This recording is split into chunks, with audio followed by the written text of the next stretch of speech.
เซอร์ไอซ์แลนด์เกิร์ซิงนิแลนด์เอาเหรอแม่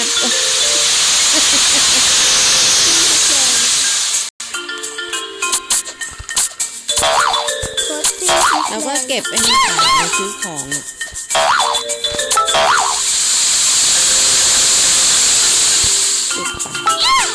แต่ก่อนคนอื่นเขาเรียกว่าแอปป้ารูปนี้เขาเรียกว่าแอปป้าแอปป้าแปลว่าลูกแอปเปิ้ลแม่ใช้ของคือน้ำแข็งโอ้ยนั่นได้ไปเลยมูจะจมเลย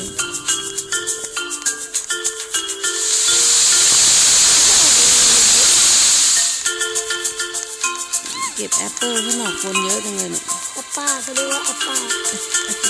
มีแอปเปิลเถอะ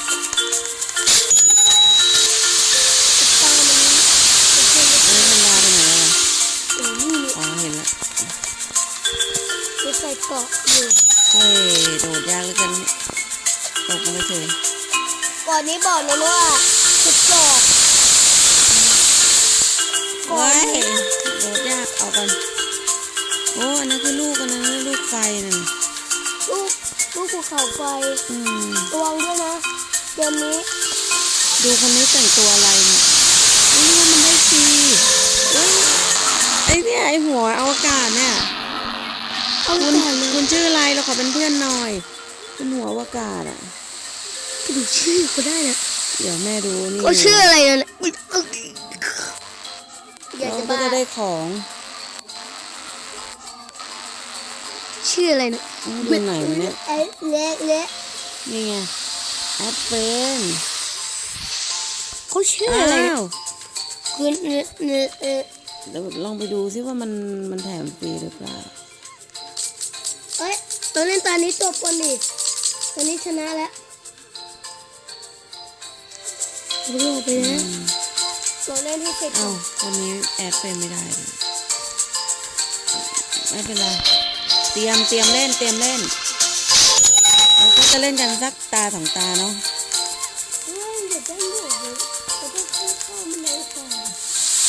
มาไม่รู้คุณได้มาตั้งแต่วันไหนก็ไม่รู้ตื่นมาก็ได้เฉยไม่ต้องวิ่งมาหาไม่ชอบคนเยอะขึ้นนมเราเกิดมาเราจะต้อง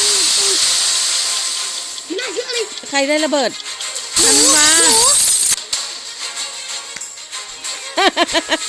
ตายไปแล้วหนูไม่ยอมหรอกไม่เป็นไรเดี๋ยวรอตาหน้าไปเก็บลูกแอปป้าอะไรของธันวาไปก่อนหนูไม่อยากตายครั้งแรกมันเป็นเรื่องปกติอะลูกอ้าวนั่น99ธันวานี่เข้ามาได้แล้วนี่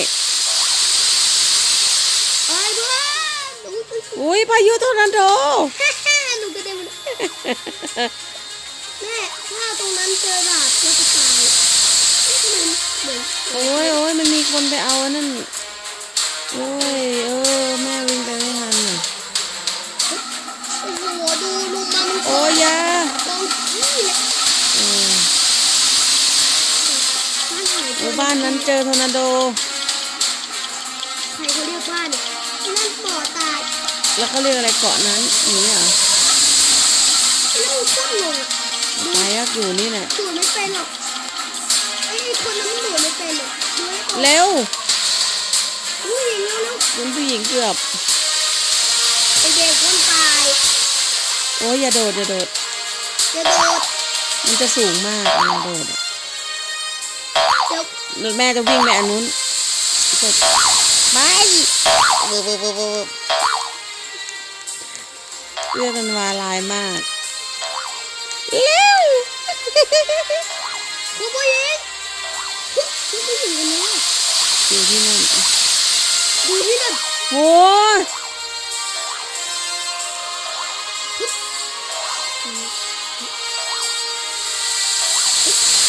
เราต้องเปลี่ยนแล้ว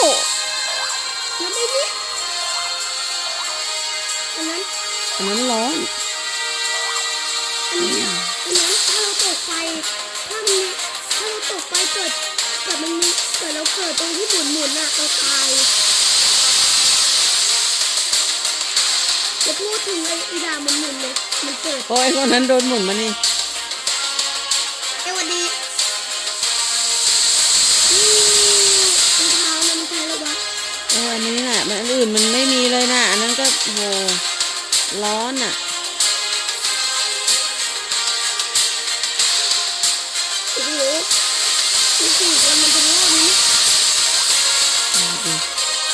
โอ้ UFO ไปเอาไป วิ่งมันอยากไม่หนูอยากให้วิ่ง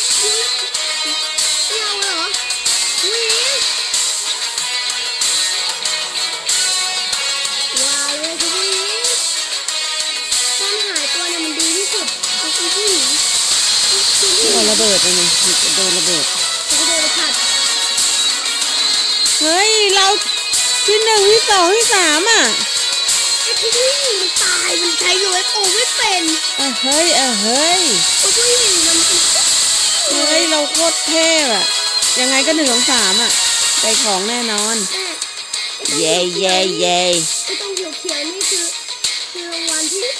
ไอ้เขียวๆนี่คือคนที่อยู่ในแมปนี้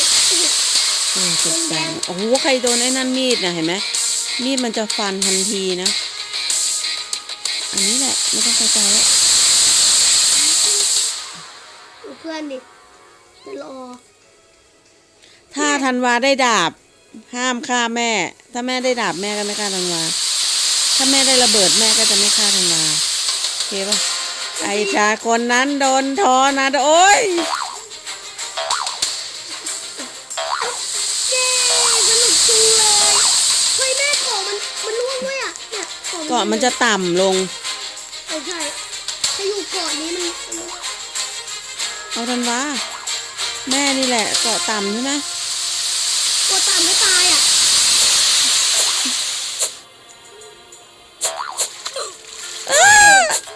แม่ไปเกาะต่ำแม่ได้ที่สามโอ้ไปยืนดูธันวาสิจะได้ที่เท่าไหร่ เฮ้เฮ้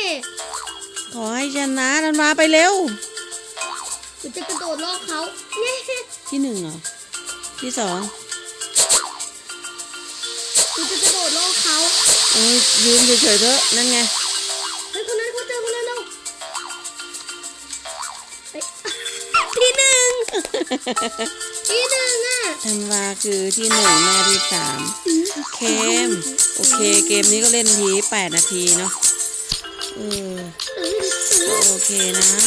โอ้โหแม่ Goodbye ทุกคน